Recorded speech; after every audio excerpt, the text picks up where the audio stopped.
اس بچے کا نام حدیث میں لکھا عبد القدوس. وہ آپ کے پاس رہتا تھا, یہودی کا بچہ. وہ یہودی یہ کس طرح سے رہا ہے آپ کے ساتھ؟ وہ بیمار ہوا, تعلق پہلے سے موجود تھا. اس کی عیادت کو کون گئے؟ کچھ بتائیں نا, مجھے سمجھ آئے کہ کس کے گھر گئے؟ نبی کریم صلی اللہ علیہ وسلم یہودی کے گھر میں, یہودی بچے کے مسلمان نہیں تھا, اس کی عیادت کو گیا اور چارپائی پہ بیٹھ گئے اور اسے کہتے ہیں کہ کیا ہی اچھا ہو کہ تو اسلام قبول کرے. وہ بیماری میں شدید بیماری, اس نے باپ کی طرف دیکھا کہ تو اسلام کی آفر آ گئی ہے, کیا کروں؟ جس طرح بندہ حضرت سے باپ کو دیکھتا, تو باپ بھی کوئی کمال ہی تھا. یہ نہیں کہتا کہ محمد صلی اللہ علیہ وسلم کی بات مانو, کیا کہتا ہے؟ اطیع ابو القاسم. کیا نام لیا اس نے آپ کا؟ ابو القاسم کی بات مان لے, جو کہتا ہے کرو. اس بچے نے اسلام قبول کیا, بعض جگہ لکھا کہ فوت ہو گیا. آپ نے کیا فرمایا؟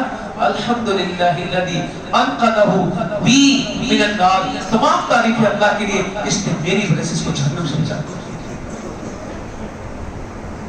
عیادت کر کے دعوت دینے کا تجربہ کیسا ہے؟ کتنے لوگ کہتے ہیں ہاں بھائی محلے میں کوئی بیمار ہو جائے ہم پہنچ جاتے ہیں, ہمارا نمازی نہ آئے ہم پہنچ جاتے ہیں. ڈرتے اس بات سے ہیں کہ کل قیامت کے اللہ پر یہ نا نماز روزہ سب ٹھیک کریں, اور اگر معاملہ ٹھیک نہ ہوئے, حقوق العباد ٹھیک نہ ہوئے, تو یہ ساری چیزیں ضائع ہو جائیں. نبی صلی اللہ علیہ وسلم فرماتے ہیں مفلس کون ہے؟ صحابہ نے کہا جس کے پاس کھانا پینا نہ ہو, درہم دینار نہ ہو, یا مفلس ہے؟ حقیقت میں مفلس یہ ہے کہ جس کے پاس کچھ نہ. کہا نہیں, قیامت کے دن نمازیں لائے گا, روزے لائے گا, صدقات لائے گا, حج لائے گا. یہ دیکھیے نا, نماز, روزہ, زکات, حج سب لائے گا.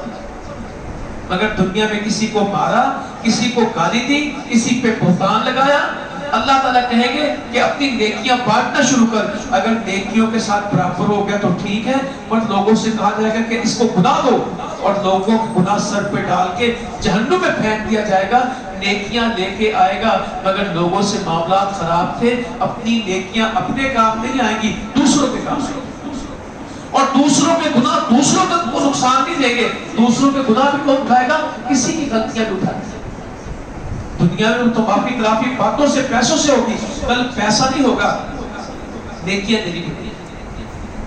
تو اگر اچھے عبادت گزار بننا ہے تو اچھے معاملات کرنے والا بھی مسلمان ہو, جس کی ہاتھ اور زبان سے دوسرے مسلمان محفوظ. ہاتھ سے تو بڑے محفوظ ہوتے ہیں, ہماری زبانوں سے لوگ محفوظ ہیں. ایک حدیث سناؤ, دو لوگوں کے بارے میں حدیث ہے جس کے بارے میں حدیث پڑھتا ہوں, روکنے کھڑے ہوتے ہیں, یا اللہ اگر اس سطح پہ یہ بات تھی تو میرے جیسے کدھر ہے. روزہ نا, روزے میں بکری کا گوشت نہیں کھاتے, مرغی کا گوشت نہیں کھاتے, گائے کا گوشت نہیں کھاتے, مگر سکے بھائی کا گوشت.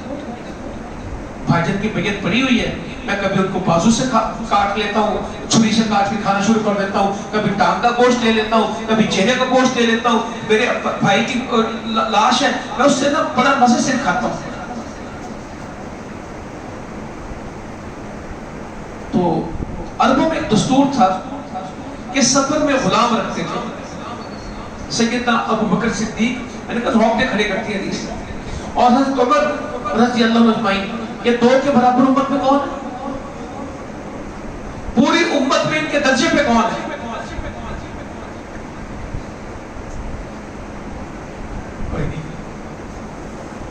تو یہ ان دونوں نے بھی غلام رکھا.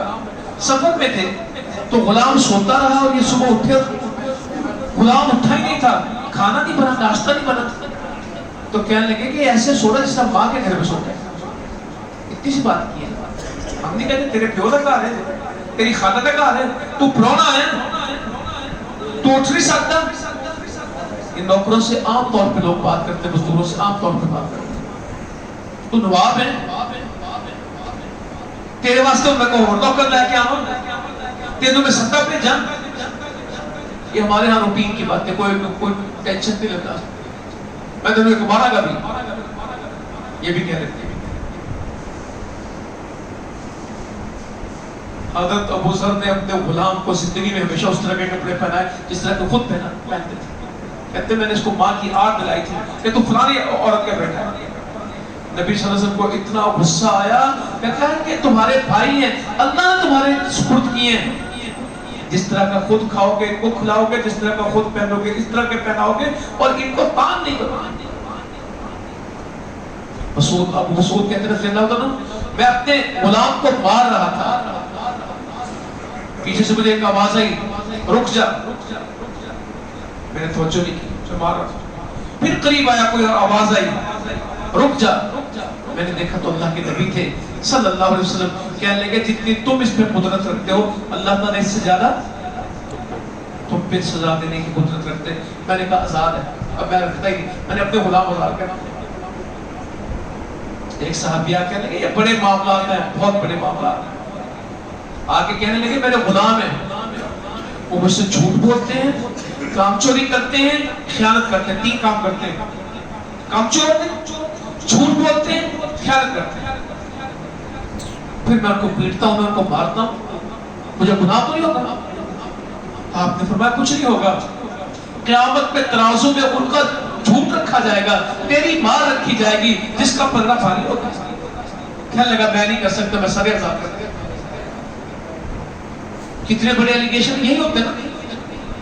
صحابی کا یہ نہیں کہ ان کی غلطی ہے, رکھی جائے گی تیری مار ایک ترازو میں ہوگی, ان کی غلطی دوسرے ترازو میں ہوگی, جس کی زیادتی ہوگی وہ بھوگ دے گا.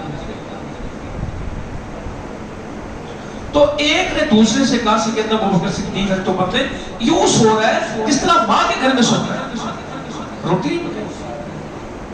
تو اسے اٹھایا اور کہا کہ جاؤ اللہ کے رسول صلی اللہ علیہ وسلم کے پاس جاؤ اور ان سے جا کے عرض کرو کہ وہ دونوں کھانا مانگتے سادن مانگتے.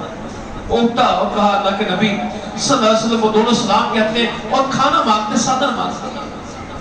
آپ نے فرمایا ان دونوں کو جا کے کہو کہ تم نے سادن.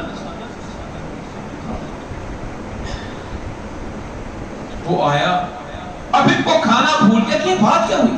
دونوں پیش ہو گئے, رسول اللہ صلی اللہ علیہ وسلم ہم نے تو سادن نہیں کھایا. آپ نے فرمایا تم کہا ہے کہ سادن کھا لیا, ہم نے تو نہیں کھایا. آپ نے فرمایا تم یہ بات کہی تھی؟ ہاں جی کہی. کہا میں گوشت کے ذروں کو تمہارے دانتوں کے درمیان دیکھ رہا ہوں, جو گوشت کے ذرے میں تمہارے دانتوں میں دیکھ رہا ہوں. مجھے ایک نے کہا تھا جب غیبت کو تو حلال بھی کر دیا کرو. اس طرح دعوت کر کے ٹکا لے کے گوشت کرتے ہو نا, تو جب کسی کی غیبت کرو اس کے بعد حلال کر دیا کرو, وہ دانتوں میں نہ پھنسا رہ جائے. معاملہ بہت سخت ہے. تو اپنے رویے ٹھیک کرنا, لوگوں کی خدمت کرنا, لوگوں کے لیے کچھ کرنا, کچھ سرو کر جائیں, کچھ کر جائیں. بڑا ایسے دعوت نہیں پھیلی. ہم نے لوگوں کو جوڑا زیادہ ہے کہ توڑا زیادہ ہے, قریب زیادہ کیا دور زیادہ کیا. اللہ تعالیٰ اس مسجد کے خیر و برکت دے, اس کے بنانے والوں کو اجر دے, مگر اس مسجد کی کسی چیز سے انسان قیمتی نہیں ہے. اس کی کسی چیز سے بھی انسان وہ قیمتی ہے. چلیے آپ کو ایک سناتا ہوں.